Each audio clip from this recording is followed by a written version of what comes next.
So before we actually look at setting up the software, let's talk about setting up the projector. Our projector is probably going to be about 12 feet up, 12 feet back, maybe 10 foot up, 10 foot back, depending on your lane configuration. And we'll have to be at about a 45-degree angle in order to come down towards your target. So here we're doing our fake target. So we're going to assume that you can see this blue area of tape that I put. We're going to assume that that is pretty much where your target is. Now you can see one problem we have going on is the projector is doing what's called keystone. So see this angle here. Normally projectors are on a table pointing up, and so the keystone is going the opposite direction, and it looks like the keystone of an arch, and that's why they call it that. That's the center rock in an old arch. But here, that keystone effect, we need to square things up to compensate for the fact we're coming down from an angle. And there's some settings you can do in the projector itself, and then there's other settings we're going to do in the software. Okay, so on the remote, I'm going to hit the menu button. So I hit menu here. I'm going to zoom in a little bit so you can see what settings we're going to be playing with here. All right. So one of the first things we want to go to is aspect, let's go here, signal, settings, okay, keystone. So the keystone, normally by default, they go to an automatic keystone, all right? So what this is going to do is it's going to try to square it out. And it does a pretty good job, depending on the angle. So we can see here that the keystone, the automatic keystone, made it square because it's got sensors in it to figure out what angle it's at and what it would have to do. The problem is for us, it's not quite good enough. So what we want to do is use something called quick corner. So in your keystone settings, we are going to go over here to keystone and we're going to put it on quick corner. Okay, and then I hit enter again. Now the advantage of quick corner is it lets me put the corners exactly where I want. So for example, now I'm at the top left and I hit enter on that, and using the arrows it lets me move this to where I need it to be. Now if you go to the extreme, it's going to say can't adjust any farther. So you can see, so that's the max I can do there. All right, so then from there I can hit enter and go down to my bottom one, and then I can pull that in until it's square. And I can bring this up, I can bring it down. So it gives you a little more control instead of letting the projector handle all this itself.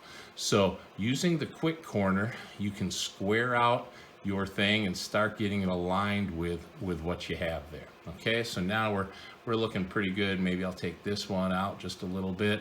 So now using quick corner, we have that set.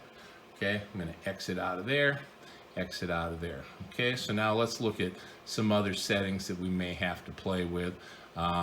We have our miscellaneous settings here, but it won't let me set other settings until I actually add an input, because one of the settings we want to change is aspect. Well, it's going to figure out the aspect ratio based on the input. So right now I'm going to plug my pi back in. All right, boom. So now it'll take a second and it will figure out that the pi is there, and there's our excitement. Okay, so now that we have that set, now that something's plugged into it, we can see there's an aspect ratio, and by default they're normally set on auto in here, okay, or 16:9, and so these different settings, you want to set it to 4:3. It's going to give you the best coverage for your target. So after your pi is hooked up, you can't do it when there's no input. When there's no input, you can still play with a keystone. Then after you hook up, then you can set your aspect ratio, okay? Now, realistically, when you first fire it up, it's probably going to be too big, all right? The whole size of the target will be too large. And let me just give you an example of that. The beauty is we have a control. If you hit Control M, it will pop up a place for you to put in your pin, and you put in the pin of for your code, and it gives you ability to set some things. And one thing we're going to set on that is edit positions. So we hit edit positions, and you'll see there's a plus minus here. So when I click that plus minus, I can change the sizing of things. And when you first fire it up, you're probably going to find it's way too big. It's going to be somewhere in this range here. Okay?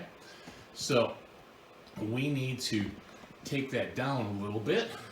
So we're going to make it smaller, smaller, smaller, and keep making it smaller until you can see the start timer and the logo and this menu bar in here. Now you'll also see each one of these has a little set of positioning arrows. So for example, I can take this stuff here and I can move it to the left. All right, so I'm going to turn off the projector setting there. Let's back out of that. So there we are with just the software now. So now we can start moving things around a little, and we can take our logo and we can move it left or right. We're going to show you how to change the logo in a second, but we're going to worry about mainly the center stuff. In order to start the target, it's going to tell us that we have to pick a time first. So we're going to start the timer, and we're just going to pick one of the times here, and we're going to show the target.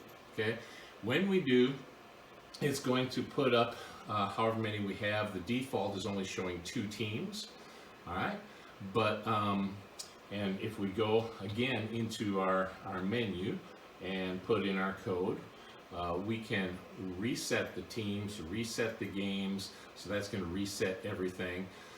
One thing you also want to do every now and then when you go in here is click the update. When you click update, it will tell you if you're up to date. You definitely want to do this the first time you go to setup and see if there's any updates on the software, if we've released a new game or a fix for a game that's out there. So you can see, whoops, in this corner up here are the different options for edit positions, reset teams, reset games, and update. So click the update, check to see. It says we're up to date, so we're all happy there. So now we're going to just worry about our positioning again. So let's get back to our positioning.